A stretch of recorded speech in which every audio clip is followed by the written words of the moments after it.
Bueno, ¿qué tal? Buenas nuevamente. Y yo lo que voy a hacer es hablar de una presentación. A ver, lo voy a plantear así. Hace 3 años me pidieron que haga una presentación sobre cómo era la producción de trigo en Latinoamérica. Me lo pidió Granotec en Chile, una jornada internacional que hicieron. Y desde entonces me empezaron a preguntar, ¿y cómo es en la Argentina? ¿Esto se da en nuestro país? ¿No se da? Bueno, esta presentación tiene todas las preguntas que junté durante 3 años y tratan de responderla. Digamos que lo que uno podría rescatar de esto es tener más argumentos para valorizar y defender lo que es la cadena de trigo argentina. Y vamos a empezar por preguntarnos, bueno, ¿a qué se debe la amplia difusión del trigo? Tiene varios motivos, pero desde el punto de vista agronómico, el trigo es una especie que se adapta a la mayor parte de los suelos agrícolas. De hecho, durante muchos años, un suelo era agrícola si se podía sembrar trigo. Si no se podía sembrar trigo, no era agrícola. Después ya se cambió un poco el criterio, pero digamos, hasta ese efecto tuvo. Por otro lado, el rango de temperatura que tolera el trigo para crecer y prosperar adecuadamente es mucho más amplio que la mayoría de los cultivos. Entonces eso hace que tenga una difusión muy grande. El trigo tiene menor tolerancia al anegamiento que el arroz, menor tolerancia a la salinidad que cebada y menor tolerancia a la sequía que el centeno, pero se difunde más que todos estos cultivos, que ocupan más o menos el mismo ciclo, porque tiene una mejor calidad como alimento humano. Y estos, digamos, son características generales, pero en el caso particular de lo que es América Latina y Argentina, podemos decir que el trigo es un cultivo que se puede comercializar en invierno, que es uno de los pocos cultivos que se puede hacer en toda América Latina y que se puede comercializar en invierno, y esto le permite tener a los productores un ingreso anterior a la siembra de los cultivos de verano. De hecho, en muchas zonas, la siembra de los cultivos de verano se financia con la cosecha de trigo. Por otro lado, produce cobertura vegetal en invierno, que esto contribuye a evitar la degradación del suelo y la erosión, tanto hídrica como eólica. Es una fuente importante de carbono al suelo. La relación o la concentración de carbono que tiene la paja de trigo y el rastrojo de trigo es muy alto y tiene poco nitrógeno, así que permanece mucho tiempo. Y permite o facilita el control de malezas, particularmente las de hojas anchas, que con esto se puede usar menos cantidad de herbicidas. Todo esto que les... me olvidé de esto. Todo esto que les dije, que está escrito ahí, bueno, si quieren consultarlo en ese QR, lo tienen por escrito y más detallado. Bueno, pero como mencioné, además el trigo tiene importancia particulares como alimento, que no tiene otras especies. Concretamente, el trigo tiene gluten, que ustedes saben que es una mezcla de proteína. Esto hace que la masa leude, o sea que se infle, al fermentar en presencia de levaduras, que son hongos naturales, y con esto básicamente lo que se logra es producir alimentos blandos, como es el caso del pan u otros, a partir de un grano duro, seco y que se puede almacenar durante meses, incluso años. Pocas especies permiten hacer esto. Bien, ¿dónde se produce la mayor parte de trigo? Bueno, la mayor parte de trigo se siembra en el hemisferio norte, más o menos el 90% se siembra en el hemisferio norte, se produce el 93% y se consume la mayor parte del trigo mundial en el hemisferio norte.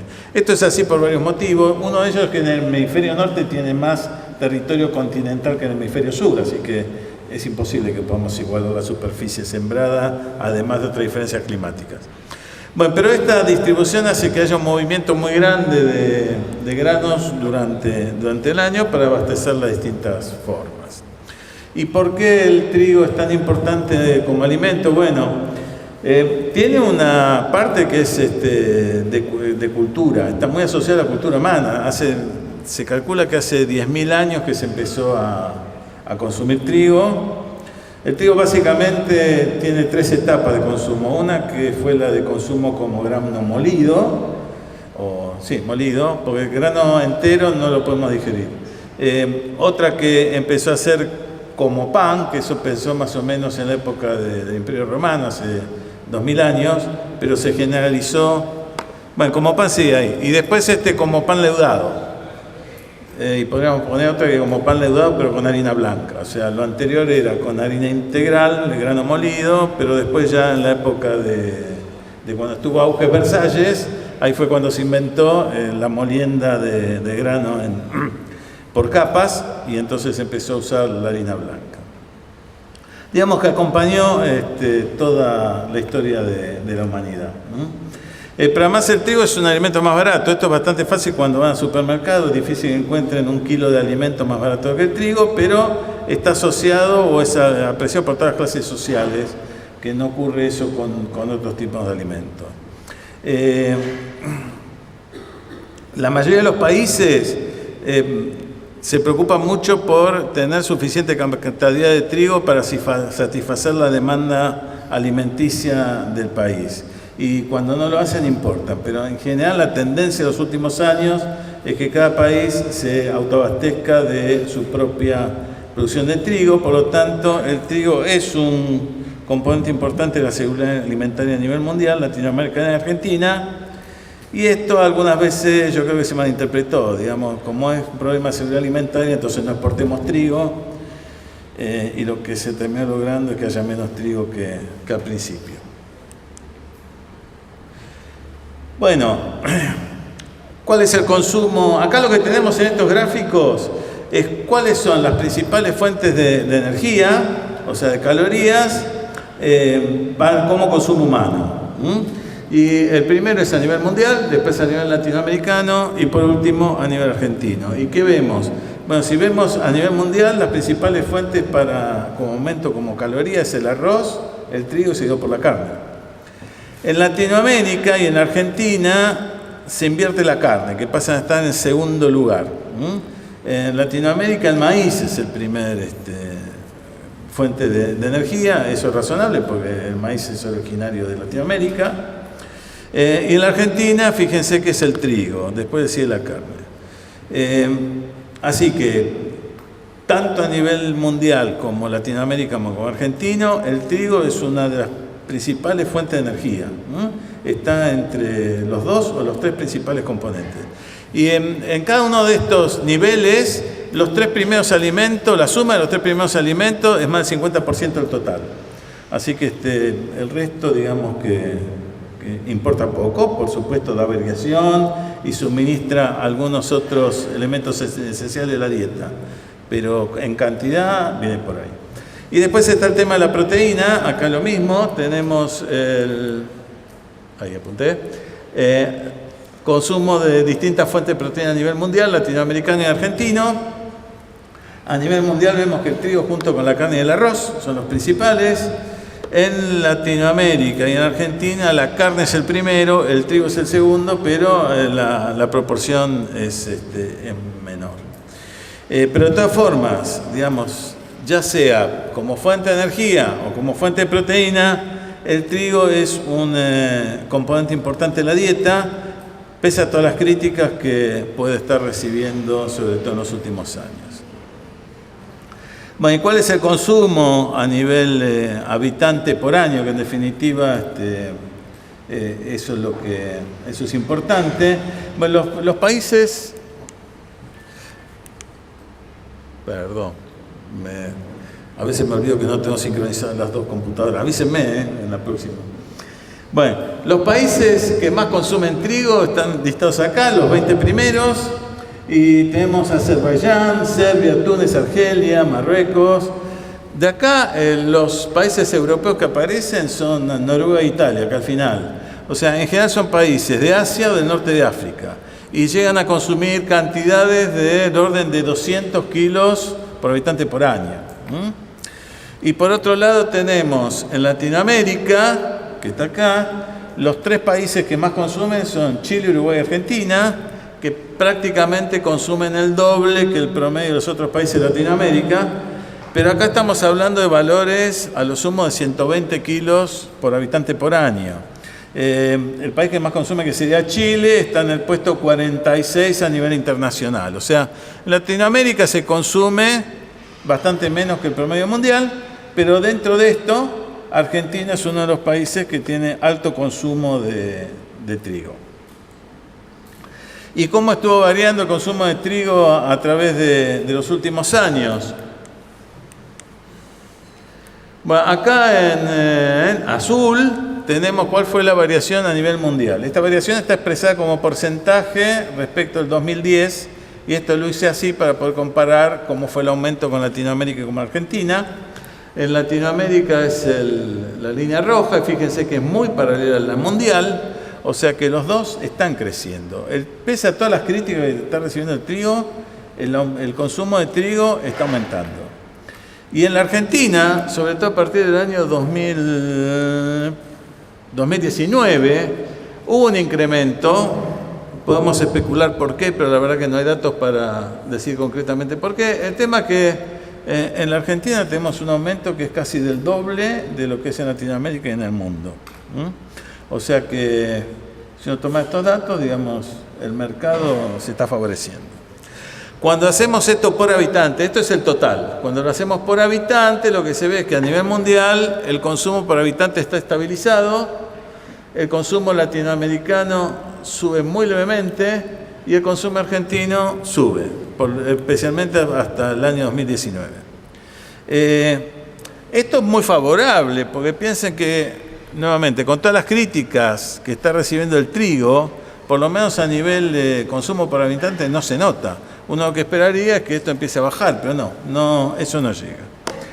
Y dado lo que vimos recién, de que es un importante ingrediente de la dieta, tanto de hidratos de carbono, tanto de energía como de proteína, la verdad que es difícil pensar que se puede hacer un cambio importante en el uso del trigo.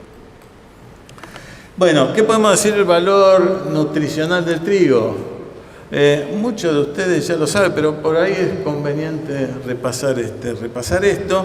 Acá tenemos el porcentaje de proteína en el grano de trigo, del arroz y maíz, que serían otras fuentes de proteína a nivel grano. Y lo que vemos que el del trigo es el más alto, estamos hablando de valor de cerca del 13%. El arroz lo separamos en arroz blanco e integral. El integral, que es el que más tiene, estaría 7,5, y el maíz tendría 9,5, 9,4, o sea, el de trigo es el que tiene más. Ahora, normalmente estos granos, el arroz y el maíz, se suelen consumir como granos.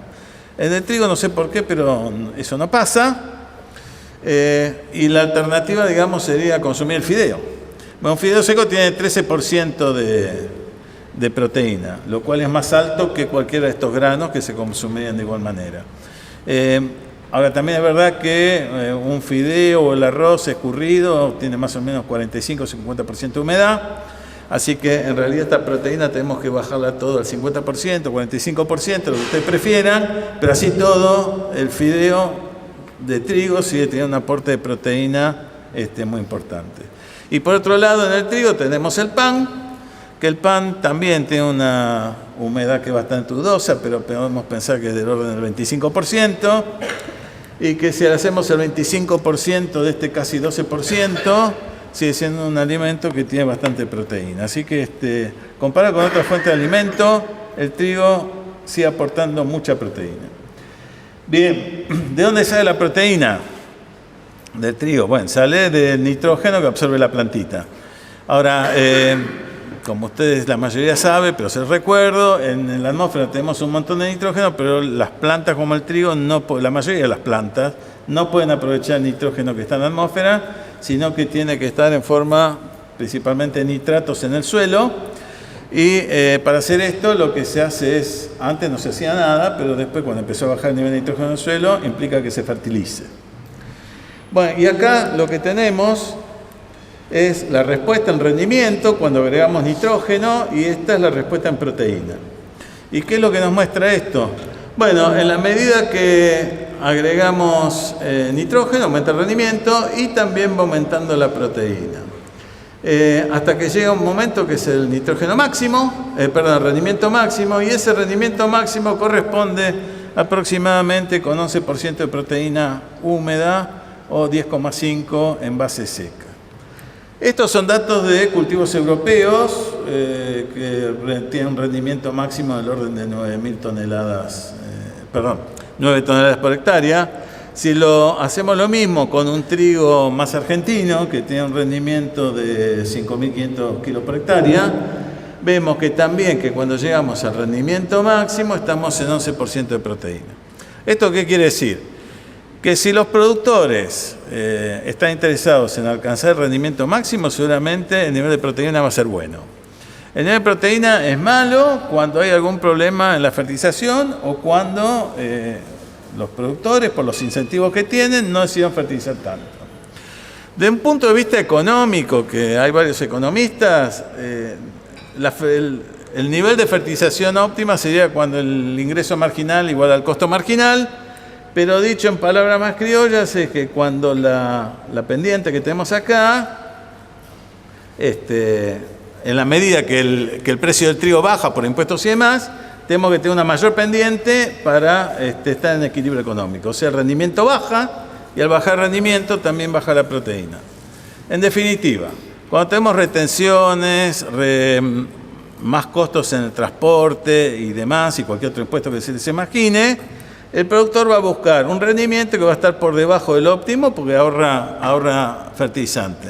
Pero eso también tiene consecuencias desfavorables sobre la calidad, que es bueno por lo menos que lo sepan.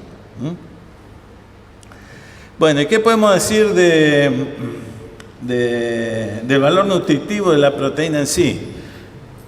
Acá lo que tenemos es 100 gramos de alimento de trigo, que puede ser grano, harina, pan o harina con soja. 100 gramos de eso, ¿qué porcentaje de los requerimientos de un adulto de 80 kilos son cubiertos? Para los distintos aminoácidos esenciales. Bueno, esto es así porque el valor del aminoácido solamente no nos dice nada. Si estamos pensando en alimentación humana hay que compararlo con los requerimientos. Y lo que se ve es que los dos aminoácidos que cubren menos los requerimientos diarios son estos dos, que son la lisina y la metionina. Estos son dos alimentos que suelen estar bajos en todos los cereales, no es una característica del trigo. Ahora, lo que también podemos ver que si le ponemos un poco de soja, yo acá ensayé con 15%, sería la barra azul, la cantidad de metionina y lisina mejora, sobre todo la de lisina, o sea que se podría balancear bastante bien con alguna mezcla, alguna leguminosa, los problemas, eventuales problemas, desbalance de aminoácidos que tiene el trigo. Dado que el trigo o la harina de trigo es de consumo tan generalizado, en algunos países se estableció por ley la adición de hierro, vitamina B1, B2, B3 y B9. En Argentina tenemos la de hierro nomás. Bueno, pero acá tenemos un estudio en Chile donde lo que se ve son los distintos problemas que produjo la deficiencia de vitaminas y hierro en el desarrollo del tubo neuronal. Estas son las deficiencias, esta es la cantidad total, y lo que se ve en azul es cuántos casos hubo hasta el año 2000 y cuántos casos hubo después del año 2000, que fue cuando se implementó la reglamentación, y lo que ellos encontraron es que se pasó de un 17 y algo por ciento a menos del 9%, o sea que la implementación de esto fue bastante buena. Y acá en la Argentina, hasta donde yo sé, se consideró alguna vez la implementación de complejo B, pero no se llevó. Bueno, después me contás en qué anda eso, en qué quedó. Bueno, y por otro lado, también tenemos la pregunta, bueno, pero ¿podemos modificar esta composición de aminoácidos a través de alguna práctica de manejo? Bueno, este es uno de los pocos estudios que se hizo, donde lo que se ve es, acá tenemos una fertilización nitrogenada común y se midieron los distintos aminoácidos. El de arriba es lisina, treonina, cisteína y metionina el de abajo. Esto es una fertilización, la fertilización base más nitrógeno, y esto es la fertilización base más nitrógeno más azufre. ¿Y qué es lo que se ve? Bueno, cuando se agregó nitrógeno, los dos estos de arriba, o sea, lisina y treonina, aumentaron su concentración. O sea, esto es interesante, porque lo que se está diciendo no es solamente que aumentó la proteína, sino que además pudimos mejorar estos aminoácidos. Pero no mejoraron todos los aminoácidos cuando se agregó nitrógeno. Estos dos de abajo, la la cisteína y la metionina. Además necesitaron de la fertilización azufrada para aumentar su concentración. Poder hacer esto se puede. Lo que no creo que haya son incentivos claros para que un productor se ponga a hacerlo, pero hacer se puede. Bueno, y finalmente, o casi finalmente, creo, ¿hacia dónde va toda esta producción de trigo? Que es mucha. Bueno, acá en Latinoamérica el principal exportador es Argentina. Después Brasil exporta un poco de trigo, una calidad particular. Paraguay exporta cuando tiene excedentes. Uruguay y México lo mismo. México lo mismo que Brasil, exporta cuando algunas calidades particulares, más bien trigo forrajero con problemas. Y por otro lado tenemos los importadores. El gran importador en Latinoamérica es Brasil, el que le sigue es México. Y después tenemos otros países con menor cantidad como Chile, Colombia, Ecuador, Perú y Venezuela. Ahora bueno, si suman todos estos países que no son Brasil, la cantidad que importan igualan a lo que importa Brasil. O sea, es una cantidad muy importante la que se importa en países latinoamericanos. Yo no puse gráfico, pero se puede calcular cuánto de Argentina abastece a estas demandas. Y la verdad que abastecemos más o menos el 50% de Brasil y muy poco el resto. O sea, no solamente que el trigo es un elemento nutricional muy importante y muy difundido, sino que además tendría mercado cercano, pero bueno, hay que buscar la forma de capturarlo. Un problema para eso es la segregación por calidad.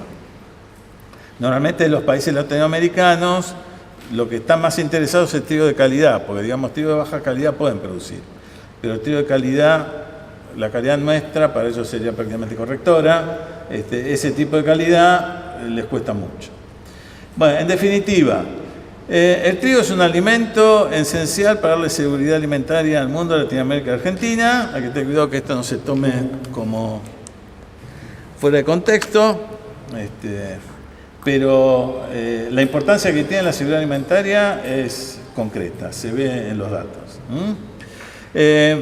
¿A qué se ve esta difusión de trigo? Bueno, tiene ventajas desde el punto de vista agronómico, tiene facilidad de transporte, facilidad de almacenamiento, el valor nutricional es bueno, entonces todo eso justifica y es razonable que sea así, y la verdad que va a ser muy difícil reemplazarlo. O sea, las campañas que hay en contra del trigo, la verdad que no creo que puedan tener una propuesta masiva de sustitución.